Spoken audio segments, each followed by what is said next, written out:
सगळ्यांना श्री स्वामी समर्थ. स्वागत आहे तुमचं माझ्या एका नवीन छान अशा गावाकडच्या व्हिडिओमध्ये. सकाळचा चुलीवरचा चालू आहे माझा स्वयंपाक.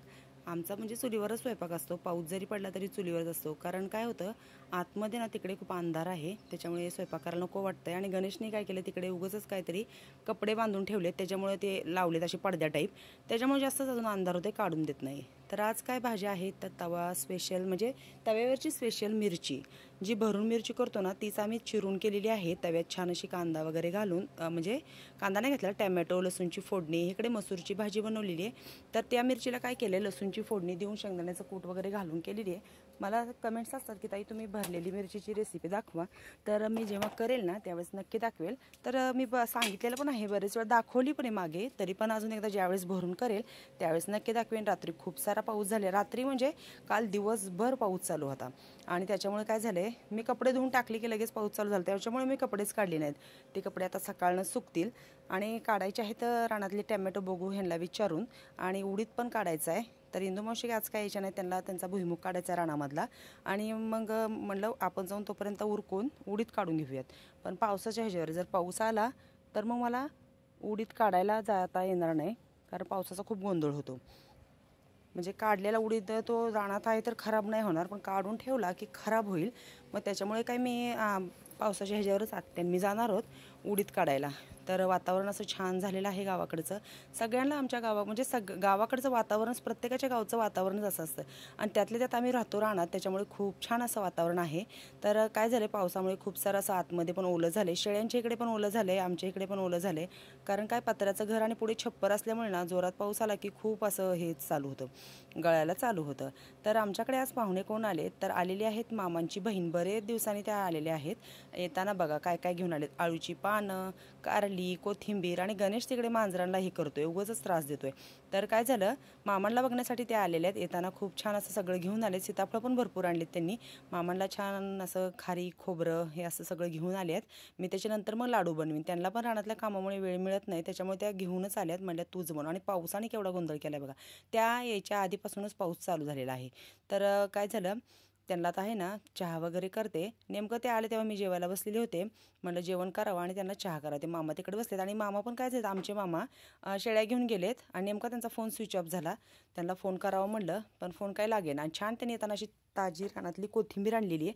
कोथिंबीर केवढी सुंदर आहे बघा, छान. आता निवडते आणि फ्रीजमध्ये ठेवते, इतका सुंदर वास येतोय कोथिंबीरीचा, खूप छान अशी कोथिंबीर आहे.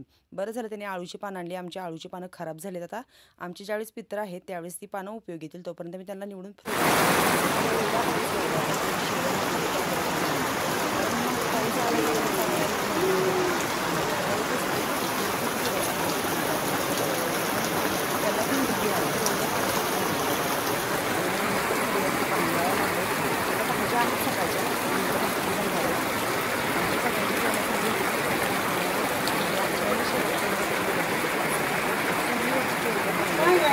लागणार आहे. असंच कसं रे ॲडजस्ट करून भाकरी बनवावं लागणार आहेत.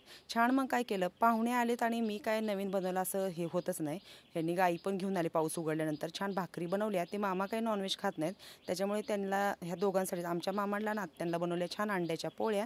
त्यांना मस्त बटाट्याची म्हणजे जी भाजी बनवलेली होती, त्या सगळ्या भाजी फराळ, जो गौरईचा फराळ आहे तो पण दिला खायला. सकाळी जर त्यांनी मला फोन करून सांगितलं असतं तर मस्त असा पुरणपोळीचा बेत केला असता, पण काय झालं, ते अचानकच आले, त्याच्यामुळे मग करायचं तरी काय. आणि नेमकंच पावसाचा गोंधळ असं सगळं झालेलं होतं. पण छान असं जेवण वगैरे केलं सगळ्या, म्हणजे त्या तिघांनी मिळून केलं. आमची तर जेवण आधीच झालेली होती. आणि इकडे बघा, ह्या दोघीजणी मस्त गरमागरम एक चपाती खाऊन अशा उन्हाला बसलेल्या आहेत. आमची सोना बिचारी गेली, ती आलीच नाही परत, काय माहिती कुठं गेलेली आहे. तर इकडे माझं चालू आहे स्वयंपाक. कसं होतं, गणेशचा डबा बनवायचा असतं, त्याच्यामुळे सकाळी लवकर स्वयंपाकाची तयारी करावी लागते. त्याच्या डब्याला थोडीशी बटाट्याची भाजी बनवली, चपात्या म्हणजे 2 चपात्या बनवून दिल्या, आणि बाकीचं दुसरं मग परत काहीतरी काम करायला गेले की इकडंच असंच राहतं. पण झाकून ठेवावं लागतं ना, तर मांजरं काय करतात, सगळा उद्योग करून ठेवतात. त्या दिवशी आहे ना आत्याने येताना दुधी आणला होता, मोठा दुधी भोपळा होता. त्याच्यातला मी काय केला, अर्धाच बनवला, पण चवीला इतकी सुंदर ह्याची भाजी होती.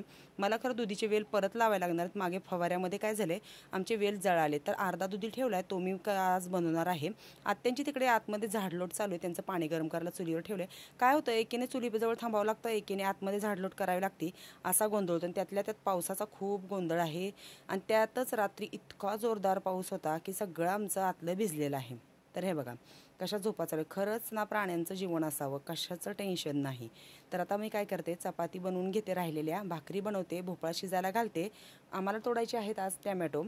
काय होईल, दुपारपर्यंत कामात वेळ जातो आणि पावसामुळे काय झाले, रानात पण जाता येणार नाही, चिखल खूप झालेला आहे. मग तोपर्यंत ऊन पडलेलं आहे. मग दुपारपर्यंत काय होईल, थोडासा चिखल असा म्हणजे हे होईल, जाता येईल रानामध्ये. आणि इंदुमावशी काय येणार नाहीत, आम्ही तिघं मिळूनच तोडणार आहोत. कारण काय झाले, ते इंदुमावशी म्हणजे बोलवायचं त्यांना, उद्या बोलवायचे मिरची तोडायला. भाव एवढा नाही आहे, त्याच्यामुळे कसं होतं आहे, बाहेरचं म्हणजे हे लावून मजूर लावून पण परवडत नाही आहे, काय करणार ना. बघा, दुपारनं येऊन पण केवढं पाणी साचलं आणि किती हाल होत आहेत टॅमॅटो काढायचे, बघताय ना तुम्ही. आणि भाव जर आम्हाला 100, 150, 200 रुपये जर कॅरेट दिला तर कसं होईल सांगा. तरी आनंद होतो. 100नी गेलं तरी आनंद आहे, 150नी गेली, 200नी जरी गेलं तरी आनंद आहे. काय करायचं ना, खूप सारा खर्च केलेला आहे आम्ही ह्याला. आणि केवढा चिक्कल झाला आहे, केवढे जीवाचे हाल होत आहेत. ह्या पाण्यातनं आम्ही टॅमॅटो बाहेर काढतो आहे. मग विचार करा, त्यातच आम्ही फक्त तिघंजण, कारण मामा शेळ्या घेऊन जातात, मग राहतो आम्ही तिघंजणच खाली. मग आम्ही तिघं काय म्हणलो, बसून राहण्यापेक्षा, कारण कांदे पण लावायचे आहेत पण पावसामुळे कांदे लावता येत नाही आहेत, म्हटलं मग बसून राहण्यापेक्षा हाही जर टॅमॅटो बाहेर काढूयात. आणि काय झालं आहे, भाव कमी असल्यामुळे थोडंसं दुर्लक्ष पण करतो आहे आम्ही. काय करायचं काय ना, दुर्लक्ष म्हणजे कसं, एकतर बांधायचे आहेत पण जास्त हे येत नाही आहेत, पैसे येत नाहीत, त्याच्यामुळे बांधायला मग मजूर कसे लावायचे, फवारायला औषधं लागतात. फवाऱ्याची औषधं, मजूर, ते म्हणणार आहेत का तुम्हाला भाव कमी, आम्ही कमी पैसे घेतो, असं होणार आहे का सांगा बरं. मग का शेतकऱ्याचे हाल करताय. हां, खरंच ना, जे ह्या जन्मात व्यापारी आहेत त्यांना ना पुढच्या जन्मी शेतकरी करावं, माझी खूप अशी छान इच्छा आहे. कारण शेतकऱ्याला काय भोगावं लागतं हे यांना नक्की कळेल. किती यातना होतात, त्याच्या घरचे काय हाल असतात, कशातून कसं करून ते हे करतायत. आता काय करतो, झालं इकडचं तोडून, पुढे जातो. कारण हे काय बोलले, लवकर तोडूयात, कारण पावसाचा आणि तो पाऊस एक आम्हाला बसलेलाच आहे छाळायला. बाकीचे कमी असल्यासारखे पाऊस एक असतो. काय होतं, तोडून निवडून कॅरेटच झाकून ठेवली की मग बरं पडतं. आपला काही अधिकार नाही, आपण सगळं नीटनाटकं करून द्यायचं आणि बाकी सगळं त्यांचे ते माल, त्याचं भाव ठरवणार. अक्षरशः 100 रुपये जर कॅरेट म्हणलं तर मग किलो कसे पडले मला सांगा. 20 किलोचं कॅरेट असतं ते 100 रुपयाला, तर मग माझ्या हिशोबाने किलो पडले असतील, 5 एक रुपये किलो पडले असतील. हो, 5 रुपये किलो. 5 रुपयाला मला सांगा, आपण कोणाकडे गेलो, लहान मुलाच्या हातात जर 5 रुपये द्यायचं म्हणलं तर ते देतो का, हा तर विचार केलाच पाहिजे. आणि मला सांगा, आमच्या मुलांना शिक्षण, त्याचा खर्च नाही आहे का. मग शेतीत असं जर झालं तर आमच्या मुलांना शिकवायचं कसं सांगा. काय करायचं, आता करावं तर लागणार आहे. आणि दुपारनंतर हे म्हणले तेच खरं झालं. वातावरण आधी बघा कसं होतं, पूर्ण आभाळ एकदम असं छान होतं. हे काय करतात, आम्ही दोघी तोडत होतो आणि हे नेऊन बादलीने वाहत आहेत. किती अवघड आहे व्हायचं, पण किती लांब आहे बघा, बाहेर काढावं लागतं. आणि कसं असतं, भाव जर असेल ना तर खूप छान तो म्हणजे कामाला एक असा इंटरेस्ट पण येतो. पण भाव नसल्यामुळे काय होतं, कशातच इंटरेस्ट राहत नाही, असं झालेलं माझं तरी स्वतःची कंडिशन अशी आहे. आणि मग काय, आता थोडेसे राहिले होते तोडायचे, आबाळ आलेले, निवडून झाकून ठेवतो. तर खूप छान अशा कमेंट्स असतात बघा. टॅमॅटो केवढे मोठे मोठे आहेत, न बांधल्यामुळे खाली कसे लोळत आहेत बघा. काय करायचं काय सांगा. भेटूया पुढच्या व्हिडिओत.